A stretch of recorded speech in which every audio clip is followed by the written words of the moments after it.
A big crowd is on hand in Canfield, Ohio for the most popular trucks in the world, monster trucks.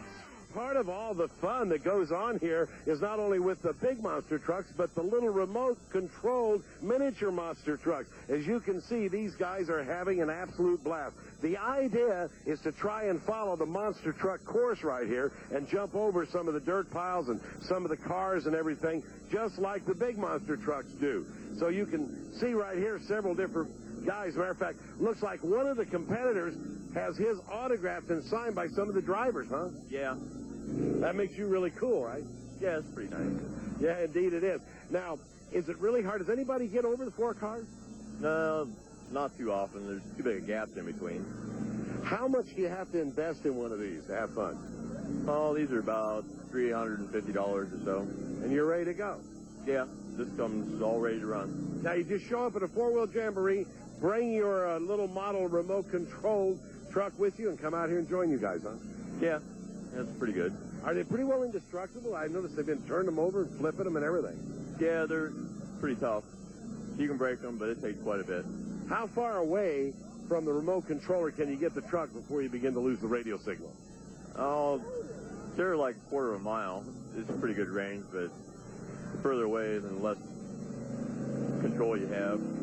All right, just another one of the many activities they have here in Canfield, Ohio. Lots of fun for everyone. Semifinal action now. Lining up first will be Mark Hall and the Raminator. His opponent will be the Summit truck, driven by Greg Adams. Good start for the Raminator. Mark Hall used to race motocross, so he knows how to slide on dirt. Greg Adams, he's trying to catch up, trying to get a little aggressive, and it costs him. It looks like he's going to lose the back end. Masterful job of collecting it up, using all 4-wheel steering, getting back on course. On the off chance that Mark Hall is going to have a problem, which it doesn't look like he's going to have, he skies his way to another round win. Big mistake right there for Greg Adams. Gives the win automatically to Mark Hall and the Raminator. He'll go into the finals. Let's take one more look at that costly mistake. You can see just how close it is. He never swapped ends with the truck. He just got a little squirrely, but still, it's just that fraction of time that will hand a victory over in monster truck racing. Hey, he's doing a little decorating for the course as well. Completely out of shape there on the finish. Woo, look at that rear end come around. Dust conditions out here, skating around a little bit. Just your assessment of the track. Well, it does definitely is a problem, and they're trying to do the best they can with that. And they put a little water down. They got a little greasy out there, so we'll see what we can do. It's a track same for everybody, so everybody's got to run on the same thing. And our other semifinal pairing, Kirk Dabney and the Monster Patrol, will be going up against the sudden impact of John Seasock. Two strong competitors, neither one likes to let up. Not really a good line there for Monster Patrol. Doesn't seem to matter, though. But Seasock is making no mistakes. He's driving almost a perfect race. Seasock put the power down very well. He's not making the mistake that a lot of drivers are in driving the corners too deeply. The front end plowing, and then you've got to fix it on the back end. You see that a little bit with Monster Patrol, and you can see just now Monster Patrol coming out of the corner, whereas victory is already won by John Seasock. So Seasock will go into the final. Let's take one more look right here at this sensational jump. That's exactly how you should be doing it. Just perfect, not too sideways, not out of control. He's the winner. John, what are they working on? I'm just checking all the nuts and bolts. We had a little transmission problem last night. We came back the first round. The transmission just wasn't shifting right. We got out. We adjusted the band, checked some linkage, and that last round felt pretty good. They wet the track down between rounds because of the dust, and it just made it a mess out there, but we were able to sneak by Monster Patrol. That's exactly what Mark Hall said, a little greasy out there. If you know that it's out there, can you adjust your driving style at all, or is it tough with a 10,000-pound monster? You can adjust it. I didn't think it was going to be as bad as it was. I came across the first jump, and it felt pretty comfortable. I saw where Monster Patrol was. I hate that back corner. It just slid out really bad. I know it's there now. I'm going to try to change my driving style a little bit different. The Raminator is hard. Those guys are an awesome team, and it's going to be a tough final round, but that'll be interesting. Will be interesting. A Ford versus Dodge final. Well, we'll find out, and here is that final setup. Mark Hall and the Raminator, who is the definite favorite, will face John Seasock and the Sudden Impact, who had nearly a perfect race, but needs a little bit more power and a little bit more speed. We'll take a break. When we come back to Canfield, it's finals time.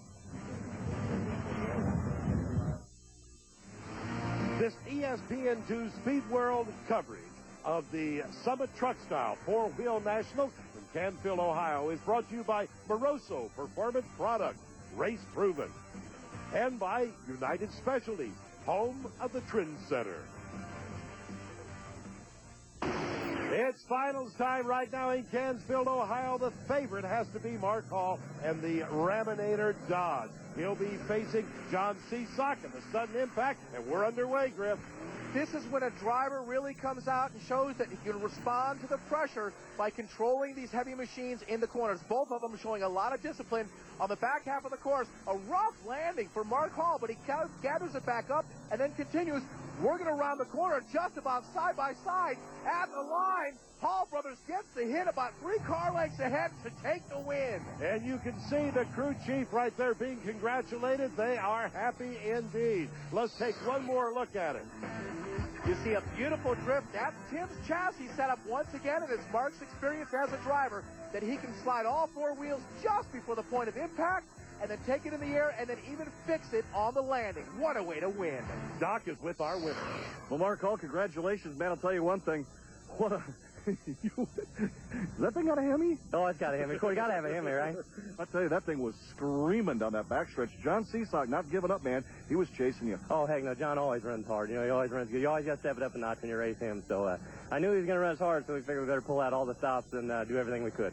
I think you did. It was screaming, and it was sailing. Congratulations on another win this year. Oh, thank you very much. You know, this past week was really, really hectic. Everybody at his home did real good, worked really, really hard to get us here. And everybody here, our honorary crew guys, Dave and Johnny, June and Myra out in the Nolly Trail, everybody worked really hard this weekend, and it really paid off. It really is a team victory for Team Dodge, the Raminator. Mark Hall takes home the win. Now, these competitors run a regular series. As a matter of fact, we'll bring you coverage from Indianapolis later in the year. And here's the way the points stack up. You can see Mark Hall with that victory today, a commanding lead. Kirk Dabney bringing up 10th place. They have another thing they do at all monster truck shows, and it's one of the more favorites of the crowd. It's called the Freestyle. In Freestyle, folks, anything goes. They're given a course, they're given a few jumps, and they go out and put on a show. No points are awarded for this, but they really do put on a great show for the crowd. Let's take a look, first of all, at Dave Rampage and the Rap Attack. Now, as you can see, when I said anything goes, they can crush anything they want or anything that gets in their way. You just saw a great shot of the pyramid, one of the greatest obstacles in monster truck racing. Here's another look at it from the backside. The trick is to get the front end up enough to carry the back end over. American Dreams, Jeremy Ward, executing the always loved donut, putting all 4 wheels and 1,000 horsepower spinning. Let's see how he takes a back hit on the ramp there as he skies the front of the machine, does a little dance. Maybe looking for a slap wheelie, but that one didn't come together there. There's your suspension for you. That's when you need it. Now comes the Summit Truckstyle, driven by Greg Adams. Oh, grabbing some air. All 4 wheels off the ground on a back ramp jump. Those landings toughest on the front suspension, but here's where the slap wheelies come into play. Can the driver grab the throttle in time? The answer is no. But did the truck stay together? Now Mike Botters and the Black Stallion also coming up over that pyramid. Oh, look at him digging down in there. And you can see he's still under power because he has yet another jump that he's going to go over. The crowd loves this. Now, when that front end comes up in the air, they have 2 chains right there designed to stop so they don't overstress the shock and break anything. Another great shot right here. You can see the plexiglass underneath the engine bay. That's what the drivers are looking through when they look at their launch point as they sky into the air. Black Stallion, beautiful shot right there. That's what you call grabbing some air. The crowd goes crazy when they do this, and that's why they put those dirt ramps out there. Believe me, folks, this takes some real driving skill. Watch the truck come down. Perfect landing. That's the way you want to do it. Now the Monster Patrol. Kirk Dabney, usually known for the wing walk. Not sure if we're going to see it here, but folks, if you're not watching your TV, watch now because he's been working on a new trick. We want to show it to you right now. He has been learning how to defy physics and do reverse donuts. We sort of thought that you'd get a kick out of that as we enjoy the festivities here in Canfield. One other competitor remains, and that's going to be the sudden impact of John Seasock. Here he comes. Wow! Grabbing some air. Uh-oh, boo-boo time. There's about 500 pounds of tire, perfectly useless now. Now we have other coverage coming up from Canfield, Ohio. The Mud Drags, class number 6, will be coming your way Thursday, September 25th at 3 p.m. If you've never seen them, don't miss it. Until then, I'm Ted Jones for Griff Allen and Doc Riley. Thanks for watching. So long, everyone. This has been a presentation of ESPN, the worldwide leader in sport. For more, log on to ESPN.com.